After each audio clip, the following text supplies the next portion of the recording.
Welcome to Recovered1440 Cabin Fever Sessions, episode 12. My name is Bobby and I'm an addict. This is a podcast for people who are struggling with addiction, or who might have started taking drugs recreationally and realise that they can't stop, or family members that might be concerned about someone who could be struggling. Me and my friends are lucky enough to be part of a fellowship which is to remain anonymous at the level of press and not allied to any sect, denomination, politics, any of that bollocks. But that said, if you listen to the drug of choice, put that word into Google, follow it with anonymous and put meetings near me, then I'm sure you'll find the solution that we've found. Joined today by a good friend of mine called Ren, who is here to share his story about what it was like, what he did and what his life's like today. And with that, I'll hand it over to you, Ren. Cheers, Bobby. Yeah. My name's Ren. And I'm a recovered alcoholic. Love that. Can you believe that, Bob? No. Recovered. Fucking hell. An alcoholic. If someone had told me I was an alcoholic, Bob, 5 years ago, maybe more, I don't know, I would have said, fuck off. Yeah. Excuse me for swearing. No, that's cool. But, bloody hell, you know, I didn't know what an alcoholic was. And so I'm recovered. That's amazing, isn't it? You know? And what does recovered mean for me, Bob? Recovered means that I have a solution today from the abnormal physical allergy that I had, you know, an insidious mental obsession to drink or use as many drugs as I possibly could to get out of my fucking nut. That's all I wanted to do, Bob. You know? Why did I want to do that? That's what I have to ask myself. Well, in fact, you know, let's have a look at my drinking and drug taking, right? Because I'm not going to lie, Bob, at the beginning it was brilliant. I loved it. You know, what did I love about it? Well, you know, it brought me to be a part of a community. You know, I was able to go to parties and laugh, be with people. You know, I was able to not be myself. That's what alcohol done for me, and drugs. You know, cocaine, acid, weed. You know, I tried all of them. But yeah, why did I need to do that? I mean, it's only because I'm part of a fellowship, and it's a 12-step program that I work, you know, and going through that stuff that I fully understand what it is that I suffered with, and for me to do that, I have to look back into my childhood. Really, you know, I was full of fear, Bob. Yeah, absolutely full of fear. When I was a kid, violence, emotional abuse, that was like a form of communication for me growing up, you know, from not only at home but also outside, because I grew up in the early 70s in East London, and I'm a person of colour, right? You know, an Asian guy growing up in East London, I got loads of shit. So I was always frightened, you know, and I was frightened to be myself because I was frightened I would get an ID. So the first ways I learned how to change the way I feel as I know it now, right, was I learned to lie. Yeah? I was a liar first, then I was a cheater and a manipulator. All of this by the age of 4, you know. I used to make up stories when I was at school that my mum and dad got this, and you know, I'm this, and I can, all kinds of different crap, right? But eventually I'll get found out, Bob, you know, and I'll get an ID for it, either at school or at home, and that kind of stopped me for a bit. But then I forget about the hiding, and I thought, well, actually, that made me feel right. Let's do it again, and that was kind of a repeat cycle. So yeah, I was always like kind of lonely. I didn't really have many friends growing up, and I used to watch these kids, right, and they used to go to the park and stuff after school, and they used to talk about it, you know, in school, that, oh, we went to the park and we done this and we were, and I'd be looking up, oh, I want a part of that, I want to be a part of that, right? So what's the first thing I did? You know, I used to nick money. So now I'm a liar, cheater, a manipulator, and I'm a thief. Yeah? So I used to nick money from, and then go and knock about with them, you know? That's not the first way I changed the way I feel. Yeah, talk about whatever you want, mate. Yeah. Right, so when I was about 11, I learned to play my dick. I touched my cock and all kinds of weird things happened, right? Yeah. So So now I'm a liar, cheater, manipulator, thief, and I'm fucking wanker. All of these because I can't feel comfortable with being within me, right? So once I've got this bit of money and I see the kids knocking around at school after school, and I'm thinking, right, okay, I want to come. Can I come? You say, really? You got a fiver? Yeah. Come and join us. Or my mum and dad had businesses, right? So I used to nick the booze at the shop, right? I said, right, come and meet you down the park, and the minute that first drink hit the back of my throat, Bob, all bets were off, mate. Yeah, it was, oh mate, that final bit of acceptance that I had, that I'd arrived, man. You know, I was a part of that group at last. I was able to be free. I could laugh and joke around. People would put their arms around me, say, "All right, Ren, how's it going?" and all this kind of stuff. And it made me feel alive. It really made me feel alive, and that's when it got me. Yeah.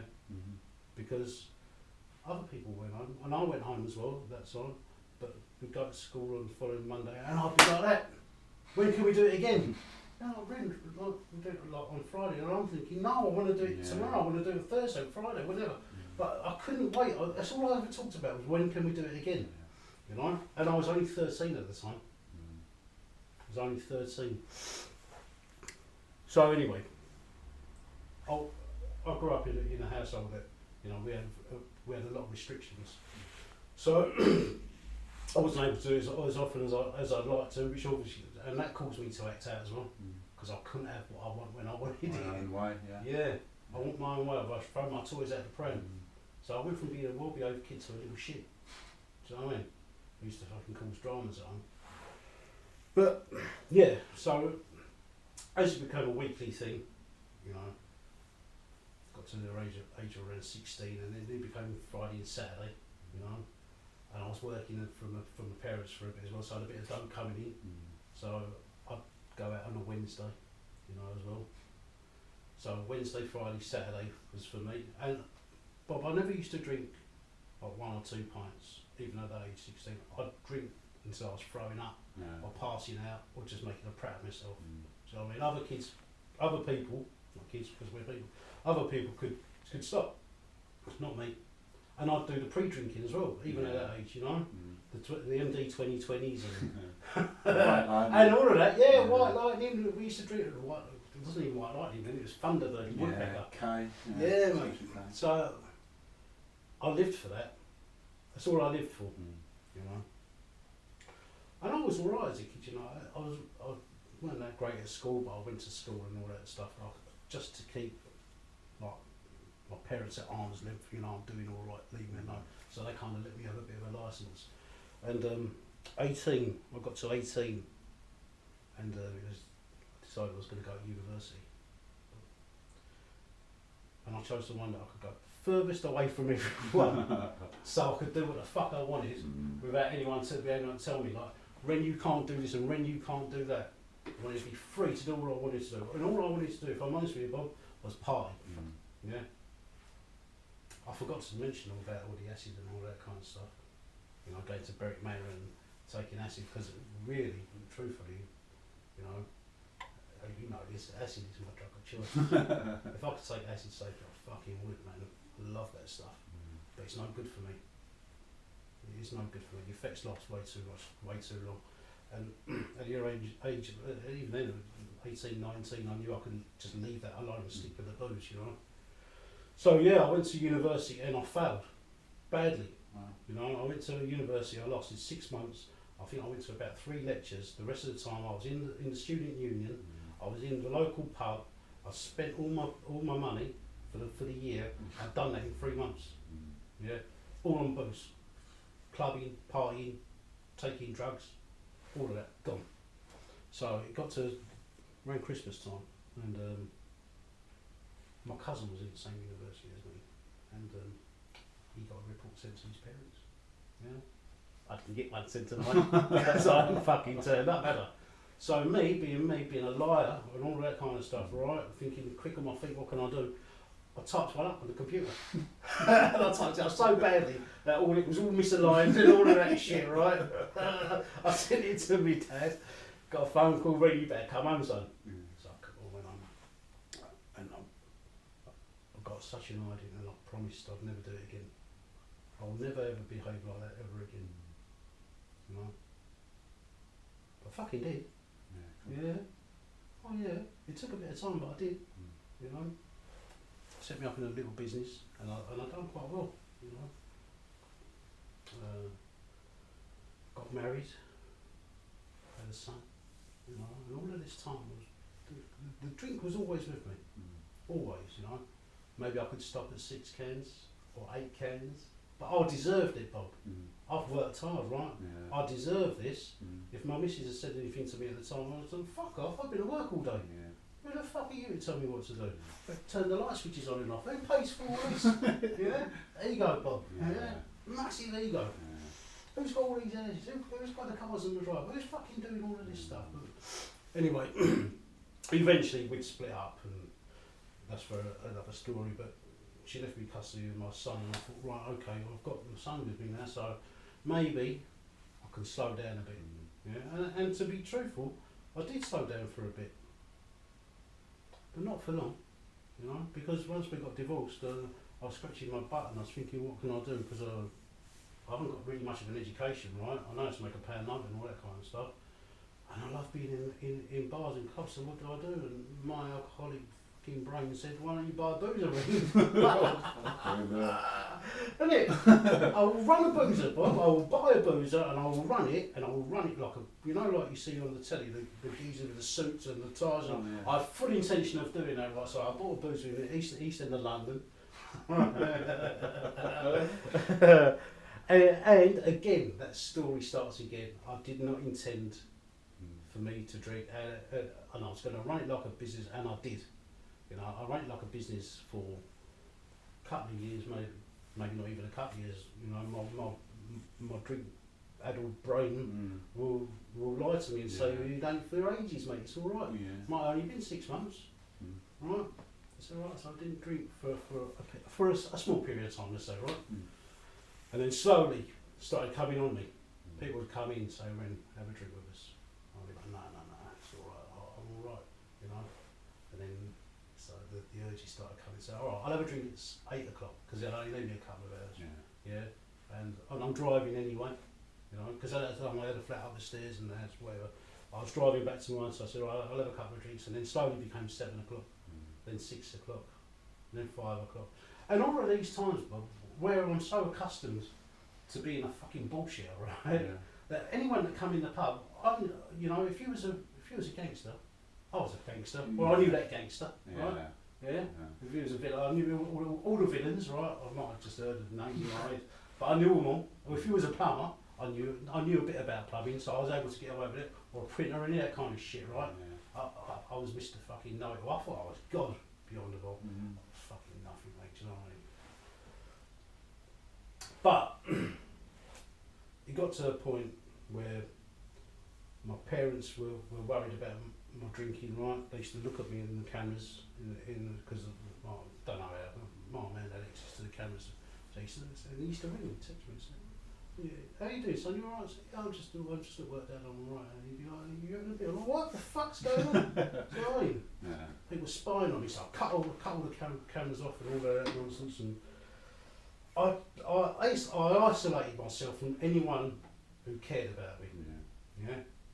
Anyone who really cared about me. But the people who were worried about me told me the truth. Yeah. The people who didn't give a shit about me were the ones that said, don't worry, Rin, you're all right. Yeah. And they were the ones I surrounded myself with. Because I didn't think I was that bad. You know. It got to a stage where I'd go play golf in the morning with a hip flask, right?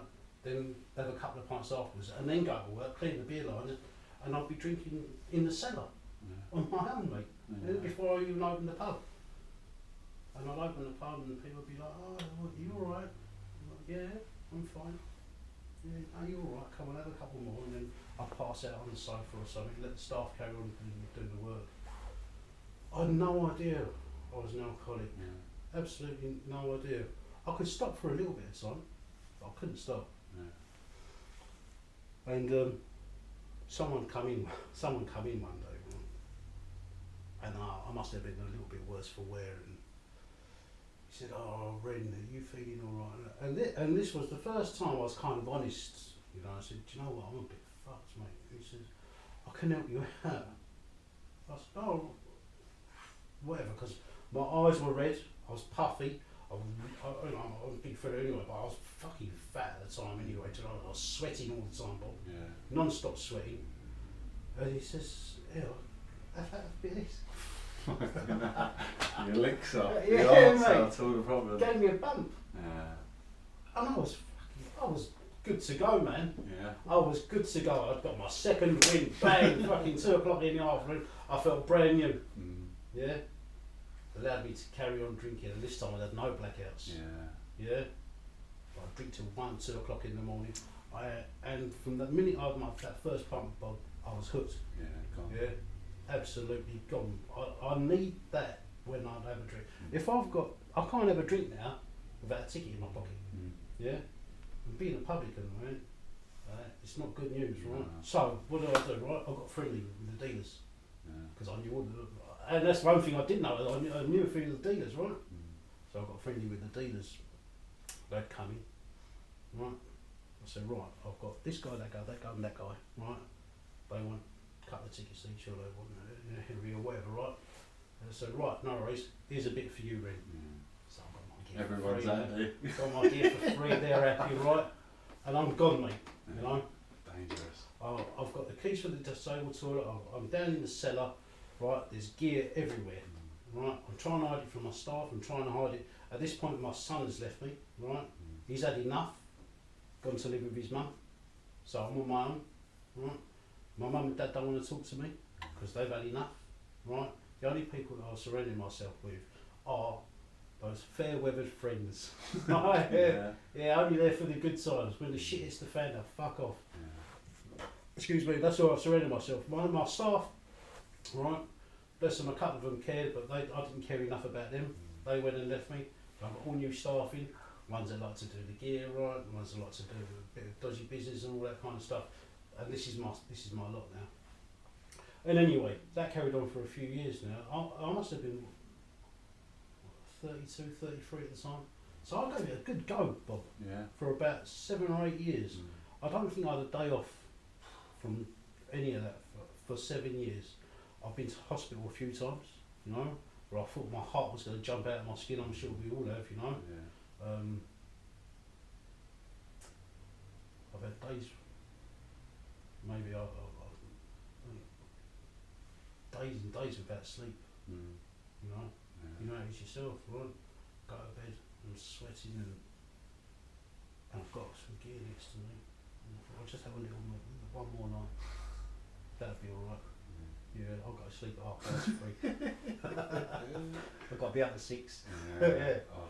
Yeah, and then 4 o'clock rolls around and there's still some rum or some vodka or whatever, so I'll have a bit of that, another cheeky little sniff, and I'll be alright. And then 5 o'clock comes around, I'm thinking, fucking hell, I've done it again, haven't I? Done it again, man. What's the point? Might as well carry on. Yeah. So I do. Got to a stage where I've isolated myself from everyone. Don't want to know no one, don't want to go out. Anyone that I cared about is kind of like giving up on me. The hardest things we see, you know, when I saw it in my son's eyes, and I see and the look, you know, that forlorn look in his eyes when he sees me.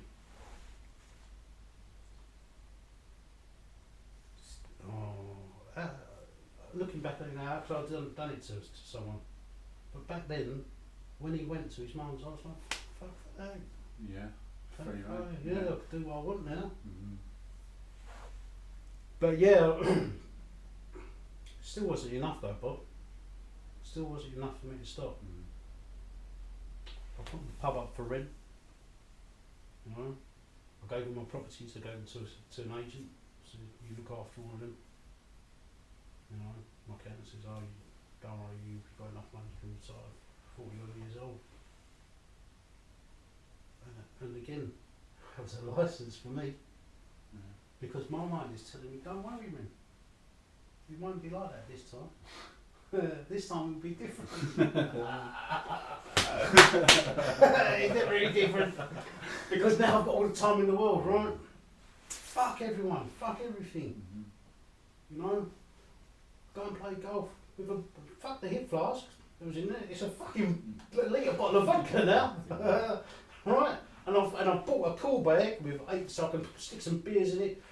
The only good saving grace is, Bob, right, when I finally said goodbye to the pub, is when I said goodbye to the cocaine. Right? Yeah. But my drinking went to a fucking different level. Yeah. Totally different level, right?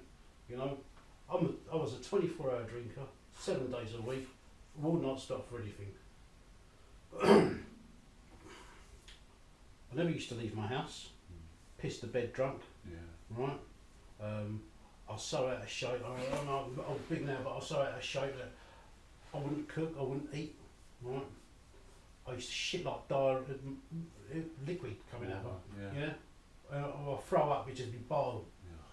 It's disgusting. The only thing, and that's the thing, the first drink I had in the morning, I'd take it, I'd throw it back up again, but don't worry, the second one will be alright. Yeah, but that's it, I would keep going. But it must have got to a stage, well, at some point, you know, because my dad can't see me. He'd left a number for me for a rehab. And the funny thing is, we weren't talking about rehab for me. Right? We were talking about rehab for my brother. Because, anyway, that's his story, right? But it wasn't for me, but the number was left in my house. I reckon this is the moment where a window of opportunity opened up, right? And God, as you may understand it, or if you don't want to call it God, higher consciousness or whatever, right? Touched my life. He's always been there, right? But I find my dad just said, maybe I've got a problem, right? Wow. Let's ring this, because didn't really know I was an alcoholic. I had an idea I might have a problem, right? If I go to rehab, it will keep a few people happy, right? And maybe they'll show me how to do it. Yeah, that's it. Yeah. You know, I thought, and this is the image that materialised in my brain. If I go to a really posh rehab, right, like the ones they do in Hollywood and all that shit, right, and I've seen all that when they come out from rehab, they've got glasses of champagne and all of this bollocks, right? So I'm thinking, what? Fuck it, we'll go to the Priory. Yeah, because that's the one I do. And you know, someone I know said, oh, they do horse riding and all that. They got gym and they got all this. And I took it out his fucking arse. So anyway, I rang this geezer addicts in the Priory, and he said, he's asked me a few questions, but he said, do you struggle in the morning to brush your teeth? You know, do you gag when you brush your teeth? No. Lies. Because I could not brush my teeth without going. He says to me, are you constantly hot? Do you constantly sweat? No. Again, another lie, right? I'd step out of the shower, but I'd be drenched already, do you know what I mean? And there's a few other questions he asked me, I can't remember off the top of my head now, but they're the two most important things I remember. So he said, right, okay, we've got a place open, come in next Wednesday. And I was like, no, I can't come in next Wednesday. It's my best mate's funeral, I have to go there. Maybe I'll come in the day after. It was a Tuesday, he said, come in on Tuesday. I said, no, I can't come in on Tuesday, it's my best mate's funeral, I have to go there. And I'll come in on the Wednesday. He said, yeah, all right, I thought you can't. But anyway, I wasn't lying. It was my best friend. I've known him since I was a kid, you know. It was his funeral. So the week preceding up to that funeral, you know, things had calmed down for me for a bit. You know, I thought, right, I'm going to rehab now. I'll just carry on doing what I'm doing. Because that's what the geezer said. He said, don't stop drinking because you will fuck yourself up. You know, because you can have a heart attack, you can have a stroke, and everything. So I thought, well, that's all right, thanks very much. You know what I mean? Let's keep going. So I did. And I must admit, I behaved myself at my friend's funeral. And this is something I couldn't do when in the midst of all my drinking. If there was a family wedding, event, birthday, we don't do christenings, but any kind of event, I'd ruin it. Yeah, or I'd just not attend, I'd just not show up. You know, or I'd ghost them or whatever. But this time, this funeral, I was all right, you know. I had to get pulled out from there though. Yeah, even though I was behaving myself, my old man come and picked me up. My brother jumped out the car and said, "You have to fucking come on," as long as I'm trying to get hold of this bird over here. Oh, fuck off, leave me alone. I'm not really drinking, I'm not pissed, leave me alone. I'm just trying to fucking knock her off before I go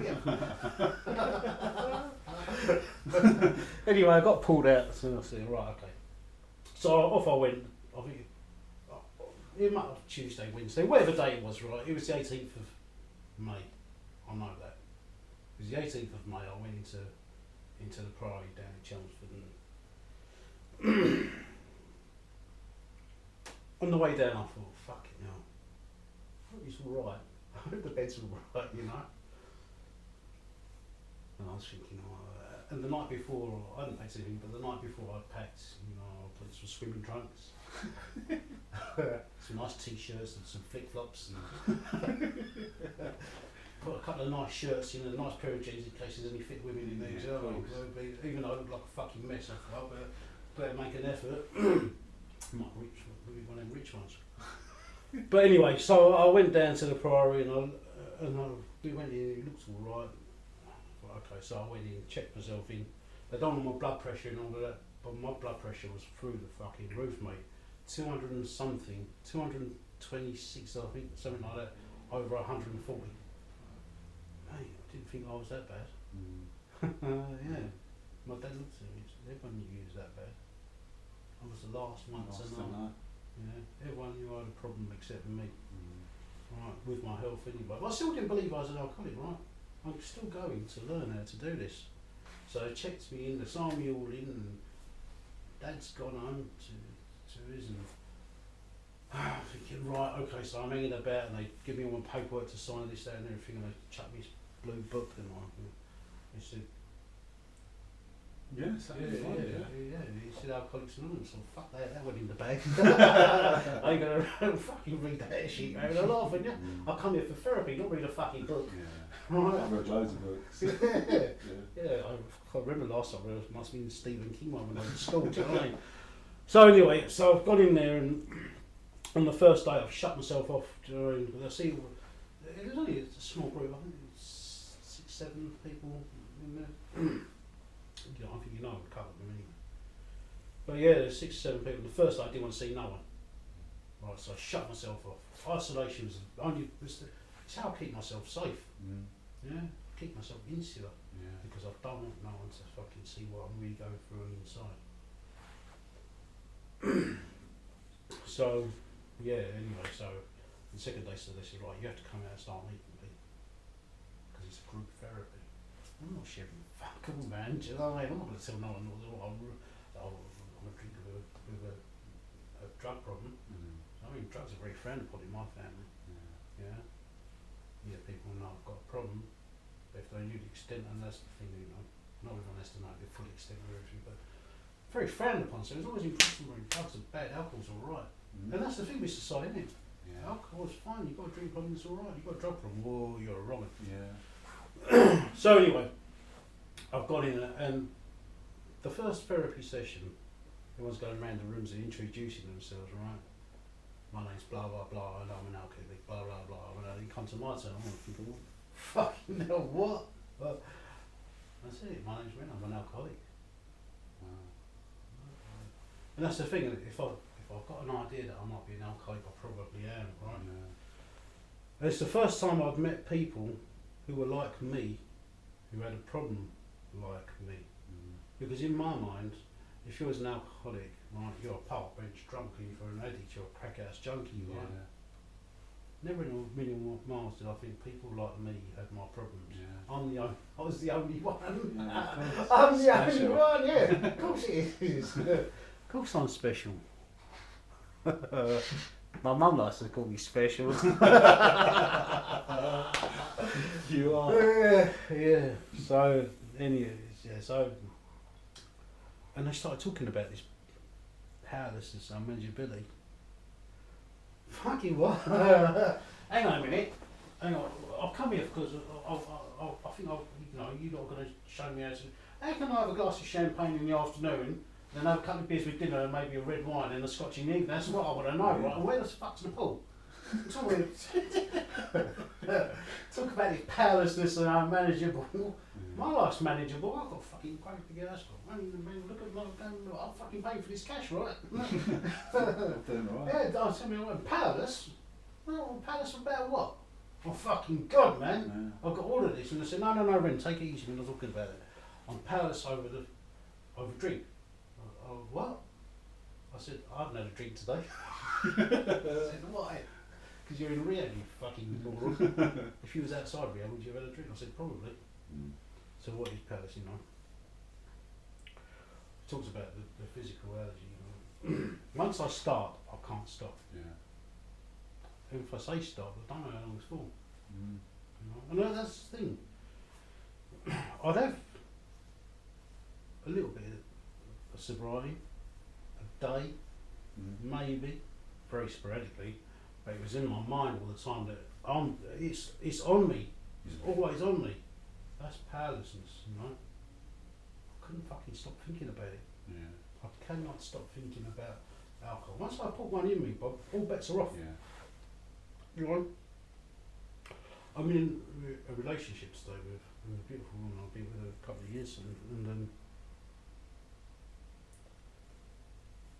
and she's one of them, right? That she'll have a glass of wine and leave a bit at the bottom. Wrong. Well, what the fuck are you doing? Yeah. Even though I'm sober, are you alright or what? She said, no, done with that, get another one. No, something different this time. Oh, fuck, no. With me, no, it's got to be gone. Yeah. Or the bottle's got to be gone. You know. Anyway, we went through, like I said, it's a 12-step program, and we went through a few steps there, and I thought, right, this is it. That's all I've got to do. 28 days, right? I haven't drank for 28 days. I'm out.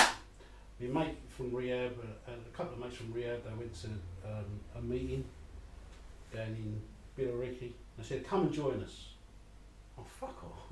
Well, I'm on my way. I think I'm alright now. You know? Yeah.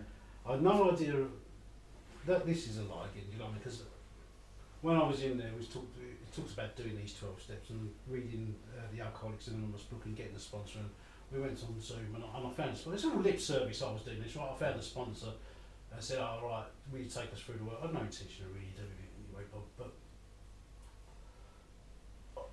I'm going off a tangent here because I want to talk about making you. And also want to talk about, you know, the nitty-gritty stuff of it is actually doing like this stuff that's suggested by other people who've got sober to get that kind of sobriety, you know. And the reason I looked for a sponsor, I said I wanted a sponsor anyway, because once I understood a little bit about powerlessness and unmanageability and how once I take a drink away from me, I need another power to replace that with, right? So it can't be me, because I ain't got no power. We discussed that in the first place, right? If it's up to me, I'd be probably dead by now. So we talk about a power greater than yourself, and in the fellowship, you know, they talk about being God. It doesn't have to be anything special. Well, special to me, right? My God is. It can be of my own understanding. I'm going to talk about meeting you later, Bob. It can be of my own understanding, you know, because when I was a kid growing up, I was forced to go to temple by my parents. You know, if I didn't go, I'd get beaten up. And at school, I was forced to go to church. You know, and I didn't want to fucking go because at home, you didn't know at school. So all throughout my life, I'd abandoned that idea. Yeah. You know, what's God ever done for me? Cunt. Yeah. It could be a fucking drink problem and drug problem. Yeah. Do you know what I mean? Yeah. I keep that drug problem on my own. You know? Yeah. He still left me with a drink problem. But it wasn't, until it was explained to me. Oh, I've missed some stuff, man. You know, unmanageability. I can't control my emotional nature. Yeah. You know? I can't stay calm. Yeah. You know? It talks about it in that book of Alcoholics Anonymous, Plagues of Misery, Depression, you know? I'm always angry. Yeah. Always angry. Someone's always a cunt and they need a Or if they're a bit bigger than me, Bob, I'll do something snidey. But anyway, that's the unmanageability. I need we've got that power greater than myself. So anyway, we was talking about the God thing, right? Could be God or could be higher consciousness, whatever you want. I like that idea of higher consciousness. Yeah, I explain that to people when I'm taking them through the steps. If you don't want it to be God, think of it as a higher consciousness. It's not you, right? So yeah, we looked at all this stuff, and I looked at the stuff I was really angry about God. Right. And I was all, and the guy was taking me through the work. He said, turn it around, make your own one up. Yeah. So I did. Right? My understanding of a higher power today, something that is kind, loving, patient, tolerant, forgiving. If I'm gonna fuck things up, Bob, right, I need to be shown where I fucked it up, and shown the right thing to do. I can't believe in going to hell and all that. I'm constantly living on bloody eggshells. Do you know what I mean? So that's my understanding of a higher power, and then they said, will I turn my will and my life over to that? And I had to think long and hard about this, right? Because turning my will over to anything, Bob. And I'd come into recovery age 45, right? So I'm a middle-aged bloke. It's kind of hard for me. I thought it would be hard for me to turn my will over to anything. Fuck off. It's always been my way. It's always been my way since I was about 4 years old. Yeah. It's my way or the highway. Fuck off. Like we said, if I throw my toys out the pram, I could get, I just didn't like it. I didn't like the idea of it. So let's give it a go. Think about it as you're God's driving the bus and you're a passenger. Fucking just let go. That's all it is. Let go. Yeah. So I tried it for a little bit, and I thought it was alright. I try not to get involved in anyone else's dramas, all that kind of stuff. Right, and that's it. It's not my will. Right, but I have to understand that I can't just fucking let anything go, or not have any drive in my life and say, oh, it's all God's will. Do you know what I mean? I still have to have some go in it. Yeah. So as long as I'm doing the right stuff and based on my conception of my God, right? As long as I do that, it's all right.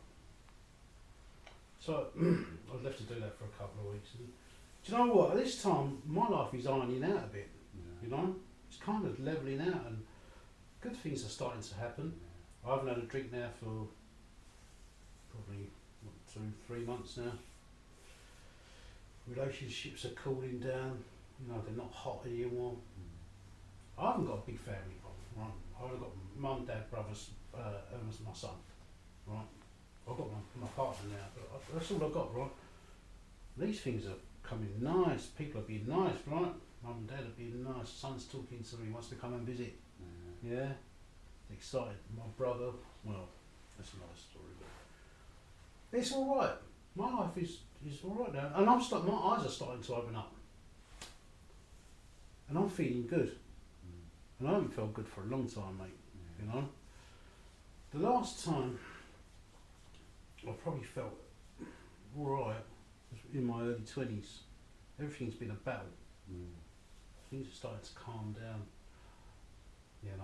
I've met you by now. And I'll blow smoke. I'm not going to blow smoke up your arse in your own podcast, right? Because one of the first people I met in recovery was you. Right, I come to a meeting on a Sunday in Billericay. You come bouncing over, gives a big hug. You must have seen something, do you know what I mean? Give you big squeezes. So don't worry, you're going to be all right. And that's the people I meet in recovery, right? So recovery, I'm keeping recovery close to me now. Yeah.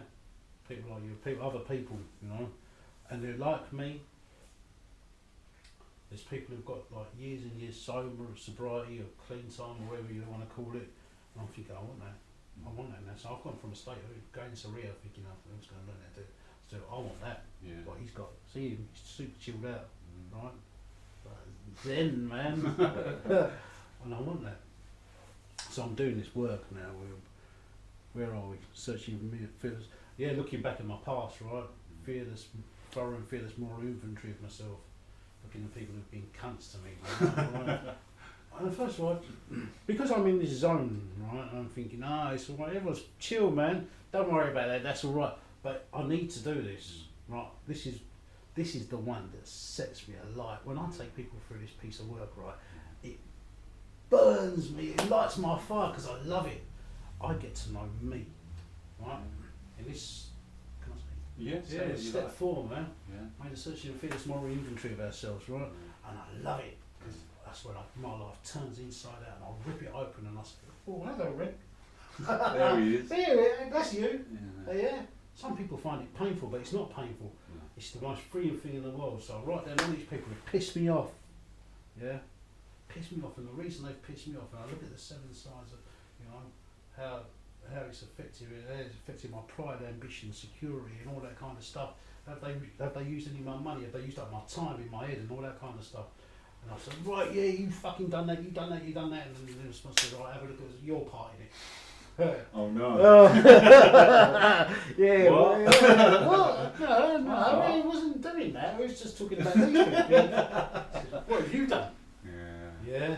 And that's what lights me up, mate. And I start to look at myself and see, oh, hang on a minute. Yeah. I have to align myself now. I can't be this person anymore. Right? So I do all of that anyway. Yeah.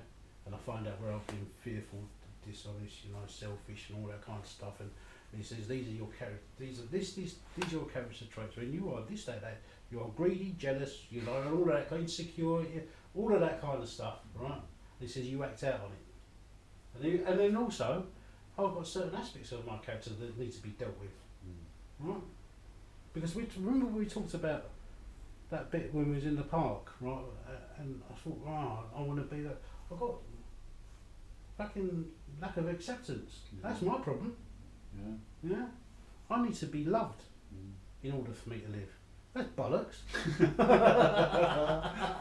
Isn't it? Yeah. Yeah, it's bollocks, right? Because now God loves me, I love me, and that's it. Yeah.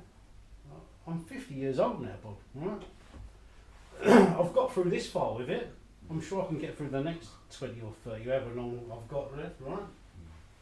And the fact that I have to have what I want when I want it. Yeah. I want what I want when I want it. I need to be in control as well in order for me to live. So I've got a list of defects of character. Now I've got a list of aspects of character, and I'm thinking, oh, for fuck's sake. But I've spoken to my sponsor about it. Right, this is who I am. What do I need to do now? I need to align myself, right? Because if I want this peace, love, and all that kind of stuff, and my morning message is, I love and peace, man. Yeah. That's what we all want, and that's all I've ever wanted. I want to stop this noise in my head that keep going, fucking really, you can't stop. If I want that, now I start looking, am I willing to give all of this up? And in order for me to do that, I have to look at my idea of what God is and what I need to do to achieve that, right? I need to align myself to these values. So it says, am I willing to give up these defects of character? And the obvious answer has to be yes, right? But some of them are so well ingrained in me that I can't give them up. The one for me was control. Yeah, because I'm a fucking control freak. I'm a self-seeking, selfish, control-seeking fucking missile. Yeah. And I love control. And I've shown, if you don't think, if you don't think you can give it up, live with it. Yeah. Like that, yeah. Have a go at that. It wasn't long before I was like, I'll give it up, because I could go in. I could talk about the book all day long, bro. Yeah. But we're not here to talk about the book. So anyway, I'll give all of that up, and let's say go and make an amends to these people, and am I willing to do that? So I go and do all of this stuff. And all of this stuff it's all freeing for me. Go and look people in the eye and tell her, and not say sorry, because I've said sorry a million times to a million different people, right? How can I put right the wrongs of my past? That's what I'm going to go and see people for. Yeah. If you can forgive me, that's none of my business. I need to do right for what I've wronged. Yeah. Yeah. Yeah. If you want something to fuck off, I've tried. Yeah. Yeah. But if I can do that, then great. Let's do it. And I can look the world in the eye again. Yeah. And that's it. You know. Yeah. Yeah. And then it tells us we need to continue to do this kind of stuff. And continue to reach out for God. And once we've done that, you know, continue to search for God, and then we try and help other people to get this stuff that we've got. And I try, Bob. I do try, you know, but I fall down. Of course. Yeah. You know, and I fall down a lot, if I'm honest with you. You know, and that's when when I write down how my day's been in the evening, I look at it honestly and I say, right, okay, this is where I've gone wrong, I need to do better. It's only a little thing, you know, but it just helps me grow. Yeah. You know, and I like this life, Bob. You know, I'm coming up, I keep saying you know, I don't know if you know, but I'm coming up to a birthday soon, you know, a sober birthday. Go on. Yeah. Yeah, mate. Yeah, so I could say now it's been a few years That's powerful, isn't it? since I've had a drink, Yeah. you know, and quite a few more years since I've had any drugs. Yeah. Yeah, my life today is fucking amazing. You know? It is so chilled, you will not believe it. Right, I'm fortunate in the position that I don't really have to work. You know, I do a bit, and I give that. Right? Yeah, if there's any kind of financial amends I didn't make, well, but my life is cool, man. You know, I wake up in the morning, say a little prayer for you. I pray for everyone. Yeah. May everyone have a blessed, peaceful, loving day today. And I send out in my messages in the morning, and I reach out to God, and I hold His hand and I walk through that day. Right? Do you know what I mean? And nothing phases me anymore. I say nothing phases. It does phase me, maybe for a second or two, and then I look at myself. Well, what's my problem? What's my part in it? Yeah. What's my problem with it? Usually it's because I want it to be a certain way, but nothing's my way, is it? No. You know. And it's probably the best thing I ever did. It's not probably the best thing I ever did. It is the best thing I ever did. I'm around today. I saw my son get married last year. Beautiful. Yeah. About 500 people at his wedding, and they was all drinking and partying and all that kind of stuff. And if that wasn't a few years ago, right, I'd be right in the middle of it, making a prat of myself. Right, with my ex-wife there, I'd probably cutting her off and all that kind of stuff. Yeah. I had all my family surrounding me. My parents aren't very well, right? So I can be around for them. You know, my brother's not very well, I can be around for him. I can be there for other people. I don't have to constantly think about myself all the time. And when, this is going to sound weird, right? But I'm fucking weird. I've probably gone on for way too long. Doesn't matter, I don't care. You know, I don't ask for anything, right? I think if I want something, I'll go and get it. Right, but do I really need it? No, but when I do nice things, my world seems to be a better place to live in. Yeah, I'm not necessarily talking about getting things back, but if I do nice things for people, my world just seems to be all right. I feel nice doing it, you know. Yeah. I don't know what. I dread to think if I'd never come to a fellowship or the fellowships that we belong to, right, where I'd be now. I'd probably be dead if I'm honest with you. Yeah. I've taken so much booze, and I've drank so much booze, and I've taken so many drugs, Bob. It's enough to fucking kill anyone. Yeah. I'm in here by the grace of God, and I can say God, right, without fear. Yeah. Yeah. If you'd asked me that, yeah, God.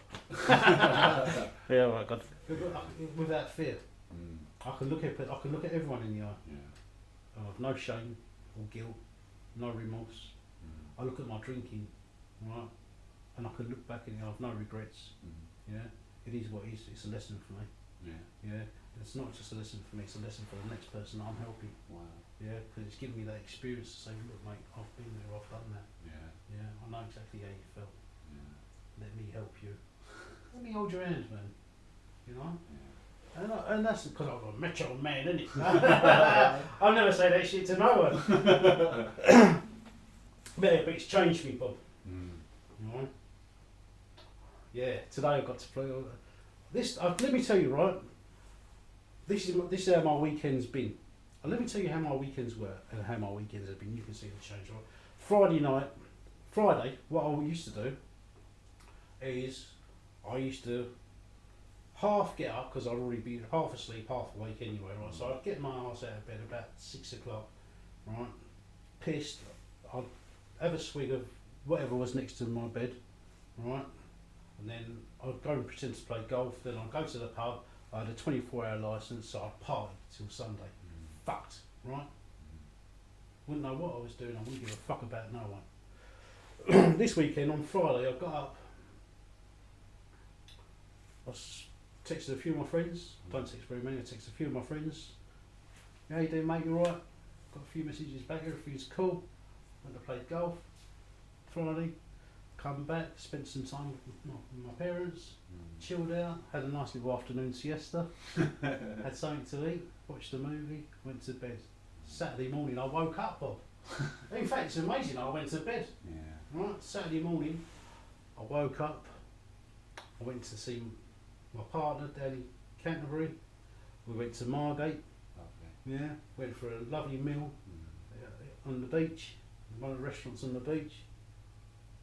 Went back to hers, watched a movie, had a kiss in the cuddle. Woke up, come back, played a bit of golf with my mate, went home, had a nice little shower, something to eat, and I've come to see my friend. Have a nice little chat. All of these, I've done so much these 3 days that I would have never got done in the mads. My life, I can do stuff. Anyway. Probably waffled on far too long. But beautiful, mate. Yeah, I'm just grateful, Bob. Yeah. You know, I'm grateful for everything. I don't write gratitude lists because I look around and I think I'm just happy to be here. Yeah. I'm so happy to be here. When I was in the middle of my drinking using, all I wanted to do was fucking die. Yeah. So mate, if you're probably thinking that you've got a problem, you probably have, because that's how I was. If I thought and that's my experience, if you've got a problem, you probably have. Come to recovery, have a go. If you don't like it, fuck off. Yeah. You're welcome back. Yeah. Have another go at it. See if you like it out there. But we'll always be here, won't we? Yeah, we will. We'll always be here. Yeah. Open arms, man.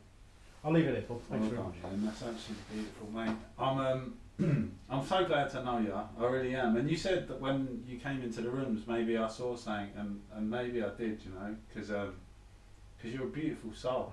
You really are. Okay. And you give so much back. But there's so much in there that I could relate to. Obviously, you know, we're all the same sort of character, aren't we? You know. Yeah.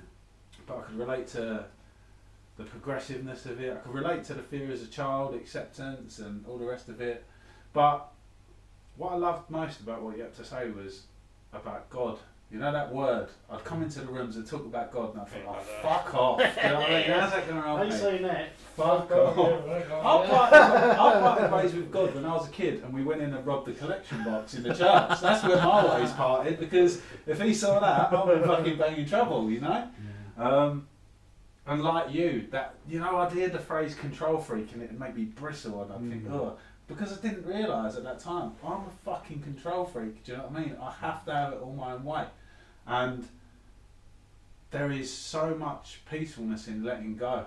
And you talk about aligning with your principles of what your God would be, and I love that, because that's what we're striving for, isn't it?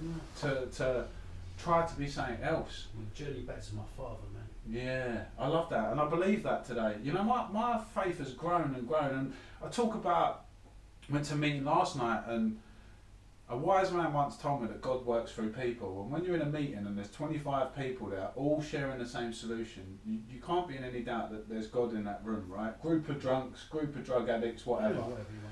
And someone else mentioned that their conception changed into nature. They was walking along in the forest and suddenly the leaves are vibrant and the sun's shining and they feel this peace and serenity within themselves. And you know, my conception of that's changed many, many times. I don't care what it is, but I think, what do you think about that idea of letting go? I'd like you to expand a bit more on that, the idea of what that does for you, you know? When I let go, Bob, I no longer try and control things, and I feel like, when I used to try and control stuff, right, I'd be tense all the time, yeah, constantly, like, you know, like, oh, yeah, if something doesn't go my way, and I get even more angry, or get, you know, and I feel that anger building up. When I let go and just let things happen organically, yeah, and I try, because sometimes I still do, right? Sometimes I like to poke my finger in there and say, what happens if I do that? Yeah. But when I really let go, yeah, and I just say, where it's going to be, it's going to be. Yeah? That's letting go, right? Yeah? And then I can feel it now, right? It's just like washes over me. It's like a nice calmness, a nice, it's going to sound weird, right? But, you know when you feel a little bit lightheaded, yeah, and like, yes, you know, I used to get a knot in my here, always used to be here, right, which used to tense up a knot all the time, and that just feels nice now, you know. We talk about, I'm going to keep referring back, but it talks about like the four horsemen: frustration, bewilderment, terror and despair, right? Yeah. I used to sit in the pit of my stomach here all the time. I don't seem to get that anymore. It's just, God's got this. Yeah. Why am I worried about it? Well, it's not my problem, It's right? true, isn't it? Yeah. And when I say it's not my problem, I can feel it. You know, it comes from the back of my head to here, down to here, it's down to my gut, and it's like, wherever it's going to be, it's going to be. And generally, when I do that, right, when that happens, I say generally when I do that, because I still like to stick my finger into them, I don't get frustrated, I don't get angry, and I don't, it's just, I don't know, you know, the words are there on the tips of my fingers, but I'm trying to control the way I feel now, right, so I'm starting to feel like that, but imagine sitting in a nice, most relaxing bath that you can, right? And bubbles, and you come out and a nice massage after it and all that. That's that kind of feeling, right? Love that. Calmness. Yeah, love that. Yeah. And that's, again, it goes with love, peace and being calm. Do you know what I love as well? Is that it's self-evident. Because when you come in and people say, "Oh, try this out as a way of living," and you think, "Oh, fucking this ain't gonna work," and you try it and you get the results. It becomes self-evident. The more that you do it, the more that it works. You know, I find that aspect of it. Well, it's why we're all still here, isn't it? Because if it didn't work, we wouldn't fucking continue to do it. Well, that's right. You know, it talks about we can't control our emotional natures because that's how it happens.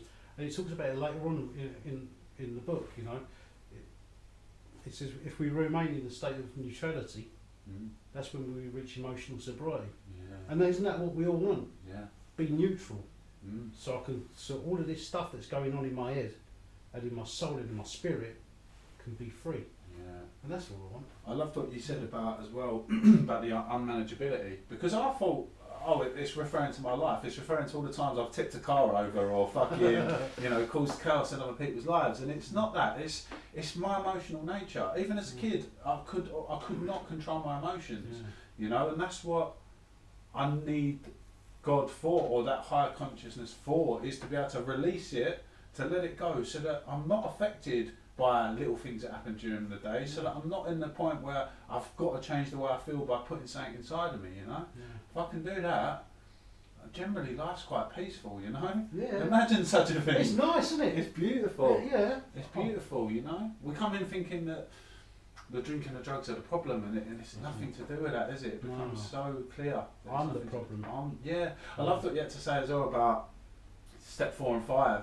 You hear that, and I heard that as well, and I hear it all the time. Oh, I'm on my step 4, and there's like trepidation. But for me, it was the most freeing, beautiful experience of my life, because if the whole world's got to change, I'm fucked, aren't I? Things are never going to get any better, are they?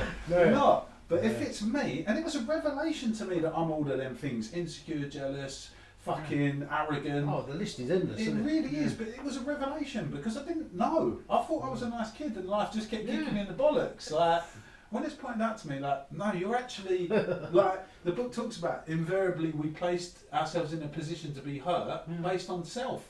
All of the things I look at, I think, oh shit, you know, oh no, that was me. Yeah. I put myself in there because I wanted this, I wanted that.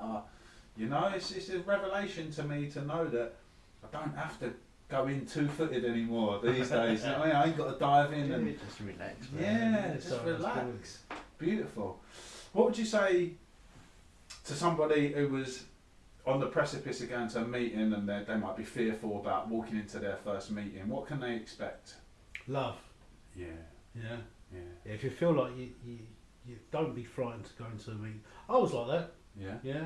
Yeah. I sat in the car for about 10 minutes, and I saw people going in and out, and I was thinking, fuck this, I'm gonna bolt. Yeah. Yeah. Yeah. But I come in, and you were one of the first people. I come burning over, give us a big squeeze.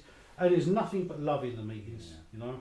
Whether you decide to stay or not is another thing, but give it a go, you know. If you think you've got a problem, go to a meeting.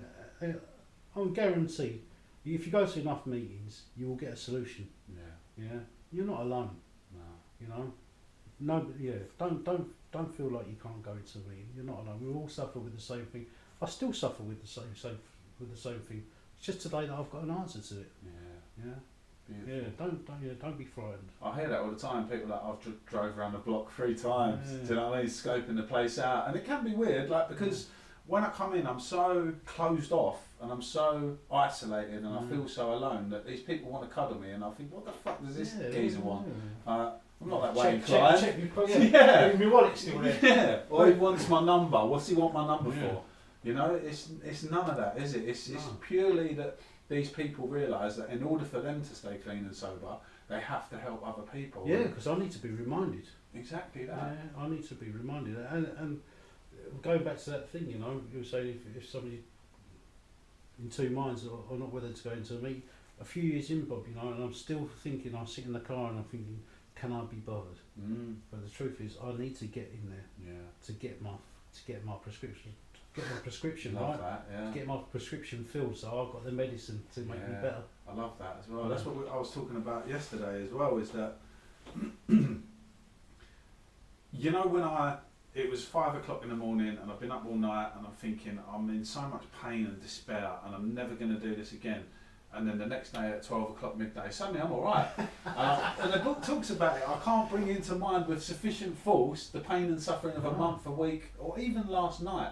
But by going to these meetings, I'm reminded all the time of what life used to be like, and I need that, you know. Because it wasn't great, was it? It wasn't. I like to remember the good bits. Yeah. Oh yeah. But then sometimes I forget the shit.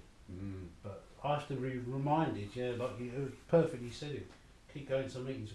Whether you go to an online one or a face-to-face one, get to them. Yeah. Because like you said that. Then that reminds me. Yeah. I used to piss the bed. Yeah, easy to forget that, isn't it? Pissing bottles, that was my one. Used to love pissing in bottles. Always getting to the top. Getting to the top. But mate, what a life we've got today, you know. And I'm so grateful to see you recover because of the work that you've done. Like you say, you know what? Like, I knew I had a problem, and I couldn't ever justify or have an explanation as to why I am this way. But you said it perfectly. Like, we're useful now. We've got a purpose. Do you know, all of that pain and suffering is my experience that I can give to someone else to be able to relate to them and say, I've been there, mate, and I know exactly what it's like, you know. How beautiful that all that pain and suffering is worthwhile. It definitely is worthwhile now, isn't it? I think so. Would I do it again? To be in the position I am now? Yes. Yeah. I feel sorry for the people I hurt, but like you said, that experience I've got that I can pass on to other people, it's can't put a price on it, can you, Rob? No, can't experience the light without the darkness, mate. No, mate. I think well into the light now. Well into the light. Would you do us a favour and lead us out in the usual way? Yeah. I don't think I've done it on a couple of episodes, but I think it's important to pay deference. Yes. Go on. I used to do that, you know. Put your hand over your mouth. Yeah, God. Silent mouth. I'll just mumble it. Yeah. Only 4 lines, isn't it? Yeah. Yeah. Took me a while to learn them. It did, I kept forgetting. Yeah, cool. Yeah. So glad they put them on the floor in front of us so we can just read them. Right. Who's the fella that keeps me off the Stella? Yeah. God. Grant me serenity to accept the things I cannot change, the courage to change the things I can, and the wisdom to know the difference. Amen. Beautiful, Ren. Thank you ever so much, mate. Cheers, And God bless to everyone out there. We may refer to the source by different names: God, a higher power, the Holy Spirit, or perhaps the cosmos. This source is the entire universe, the unified field, everything that is beyond the perception of the 5 senses.